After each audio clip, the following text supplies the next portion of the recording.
Hello students, this is the second part of your video for chapter number 3 from civics. Today's topic is Indian Parliament. From the chapter, the Parliament in our system has immense power. They are the representative of the people.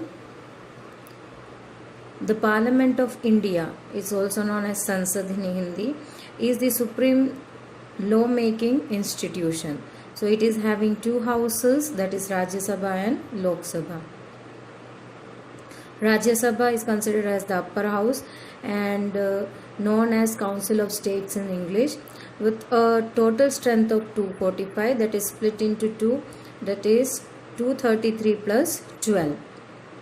Why it is splitted, we will know later when we will talk about the Rajya Sabha in detail.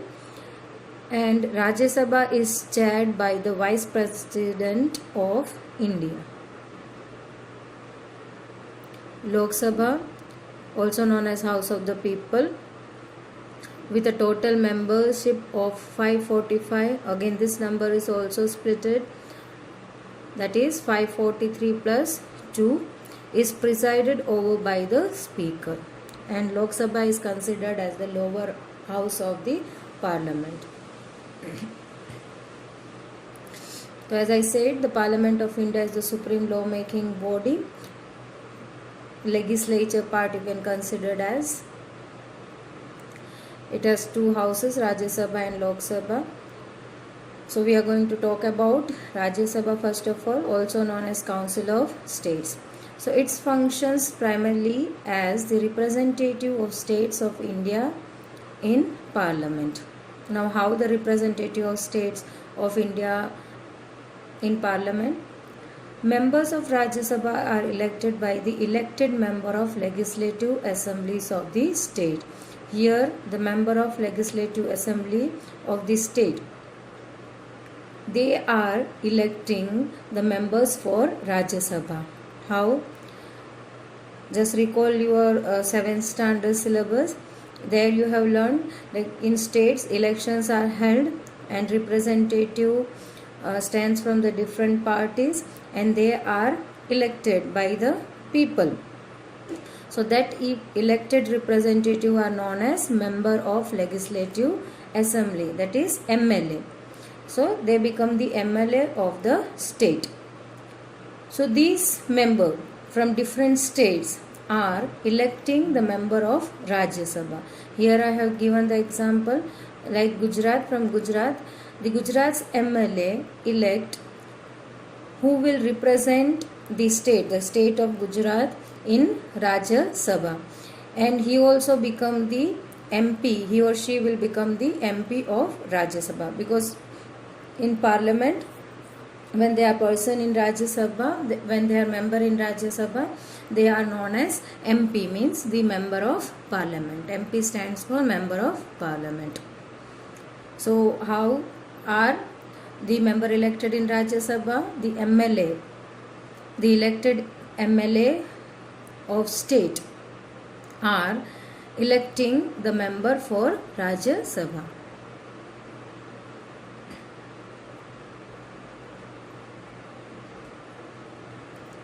So total membership of Rajya Sabha is 245. Out of that 233 are elected. Elected by whom?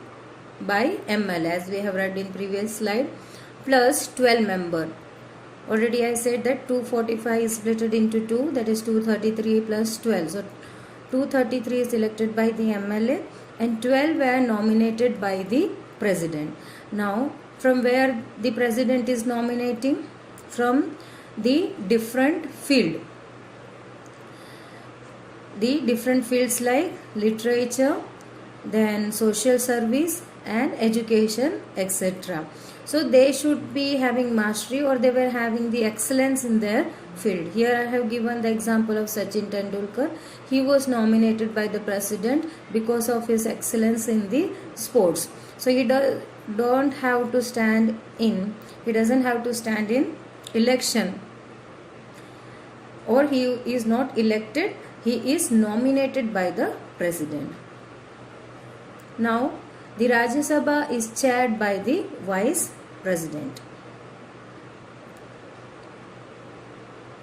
A bill, this bill also you have learned in 7th standard. So here the bill is required to be passed in Rajya Sabha to become a law. So it is presented as if any kind of issue, any kind of law, if they have to represent in the Sabha, then they are presenting it as a bill. So this bill has to be required to be passed in Rajya Sabha to become a law. So this what does the Rajya Sabha do? They review it, and altering also is being done. They look after into the law, they debate, they discuss over there, but before reaching to the Rajya Sabha, firstly it is presented in the Lok Sabha, then later on it is sent to the Rajya Sabha. That you have to understand. If any law has to be made, then firstly it is presented in the Lok Sabha, the member of Lok Sabha debates and discuss, and if they are getting the majority approval to pass the law, then again for the approval it is resent to the Rajya Sabha. So they will look after the law according to the constitution, whether it is violating any community or any individual. So everything is being looked after by the members of the Rajya Sabha. Again their debates and discussion is happening, and if everything goes okay and majority approval if they get, then it is passed as a law. And in previous chapter already we have learned who is taking the final decision, the judiciary. Again they are looking after whether it is made according to the constitutions or not. So everything is being moving in a procedure one by one. So firstly the bill is presented in Lok Sabha, later on it is passed to Rajya Sabha to make it as a law. So here their approval is needed, Rajya Sabha's approval is needed. Rajya Sabha can also initiate legislation, means for above point we have understand that the law has to be made, then firstly it is presented in the Lok Sabha, then it is sent to the Rajya Sabha.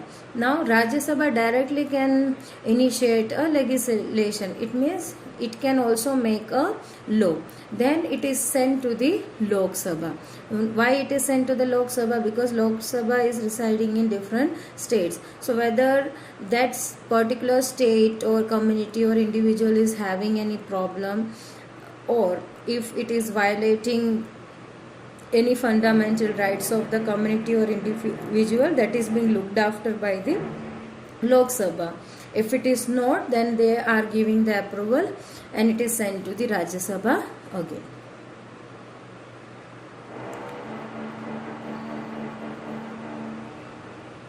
So the next topic we are going to understand is the Lok Sabha. Rajya Sabha we have understood.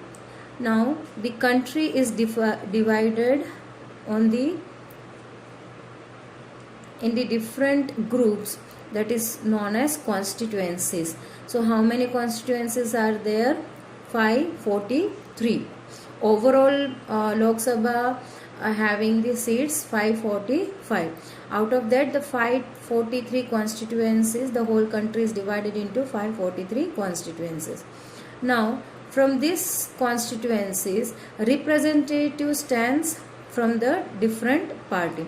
So each constituencies, there would be representative who is being standing for elections from the different party. So each constituency would have representative from the BJP, from the Congress, from Aam Janata Party, etc., etc. So there is number of party from each of the constituencies.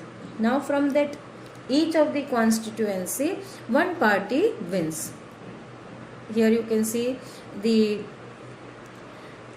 second circle, that from each constituencies one party wins. That is compulsory. Like as I said, from each constituencies, number of parties like BJP, Congress, and Aam Janata Party. So there are 543 constituencies. So from each of the constituencies, there are number of parties standing and representing the party, standing in the elections. Now from each constituencies, any one of the party will win. If I said the one constituency, number one constituencies was won by BJP, number two constituencies is won by Congress. So here out of three parties, the BJP won in one constituency. Out of three parties, the Congress won the second constituency. So it is not necessary that in each and every constituency only one party wins. It depends upon the people to whom they vote, or to which party's representative they are voting. The other two left, as I said, it is split into 543 plus 2. So 2 seats are given to the Anglo-Indians. Like the Britishers were called as Anglo-Indians, those who have settled down in India. So they will also need the representations. So our parliament are giving 2 seats to them. Like Goa is considered as the Anglo-Indians. The Britishers, from past, they are settled down in this region. So these 2 seats are given to the Anglo-Indians. Now in total we are having 545 seats. So majority forms the government. Who forms the government? Majority forms the government. Now if they want a majority, so how many seats one particular government need to form a government? That is 272 or above. At least 272 out of 543, they needed at least 272 seats to form a majority form of government. Now second majority forms the opposition.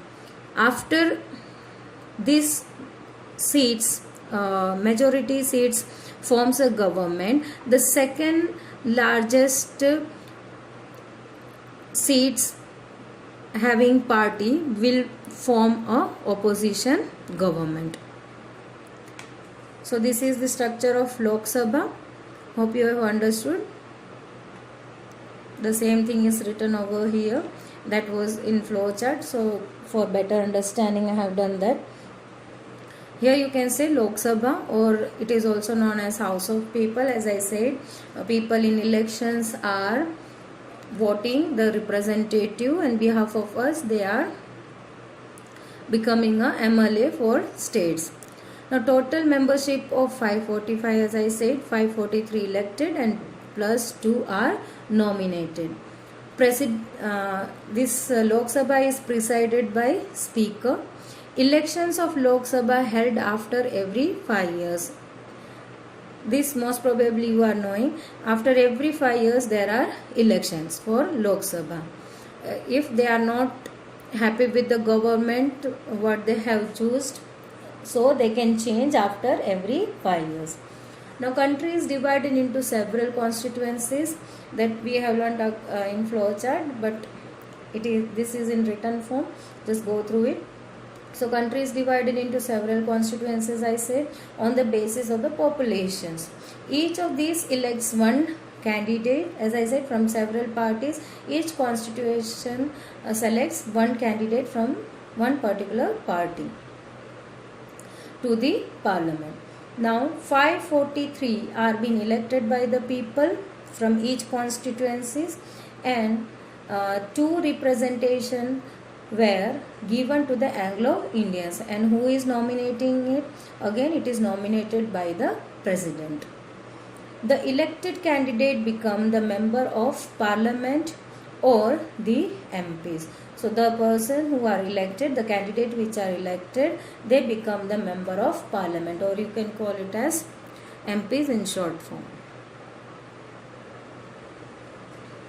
Role of the parliament. So there are 3 roles of the parliament: to select the national government, to control, guide and inform the government, and the third one is lawmaking. So we will go with the first one, to select the national government. So after Lok Sabha election, who will form the government? The majority. We have seen it in this flow chart. So political party that have majority of elected MPs form the government. So getting the majority seat, that is 272 or more from 543 plus 2 Anglo-Indians. So they in majority form a government. So this data I have taken from the textbook, from your textbook, that BJP got 282 seats. It is more than majority, because to form a majority seats, to get a majority seat, and to form a government, they need at least 272, but here the BJP got 282 seats. It is more than a majority. Secondly, the second largest party who is forming all other parties that oppose the majority party from the opposition. They raise their voice against the ruling party if they do not function properly. From your textbook again, Indian National Congress formed the second largest party. So as you see, with 282 seats, the majority that was got by BJP. So they form a government. So second largest party with how many seats? With 44 seats. Who got this 44 seats? That is Indian National Congress. So they become the opposition party. Now what is their work? To raise their voice, to question the majority party if they are not working properly. One of the most important function of the Lok Sabha is to select the executive, that is ruling party elects the PM. So that is the Lok Sabha's important function, to select the executive. He is the one who implements the law and look after the thing. So ruling party, what does they do? First of all, they elect the PM. Later on, the Prime Minister is the leader of ruling party, as he was elected, and in Lok Sabha, then Prime Minister selects ministers to work with him to implement decisions. So he need number of members, or that are called as ministers, to implement certain decisions. Now these ministers take charge of different areas like the health, the education, the finance, etc. are being looked after by this minister, who are being selected by Prime Minister. A single party do not get majority. Different political party join together to form coalition government.